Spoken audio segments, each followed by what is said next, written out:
تکبیر تشریق کا، جو کہ 9 ذی الحجہ کی فجر سے شروع ہوتا ہے اور 13 ذی الحجہ کی عصر تک اللہ اکبر لا الہ الا اللہ واللہ اکبر اللہ اکبر وللہ الحمد ایک دفعہ پڑھنا واجب ہے، ایک دفعہ، اور ہلکی اونچی آواز میں۔ لوگ 3 دفعہ بھی پڑھتے ہیں لیکن ایک دفعہ، 3 دفعہ بھی پڑھ سکتے ہیں لیکن ایک دفعہ پڑھنا واجب۔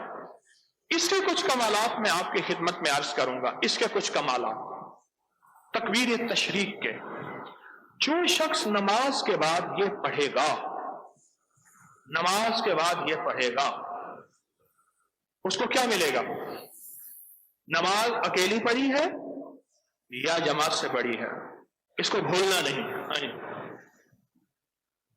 نماز اکیلی پڑھی ہے یا جو بھی، اس کو بھولنا نہیں ہے۔ سب سے پہلے وہ بندے کا خاتمہ ایمان پہ ہو انشاءاللہ، اور یہ بڑی بات ہے۔ ہٹیا بٹیا ساری عمروں کا، ساری عمروں کا نچوڑ خاتمہ ایمان۔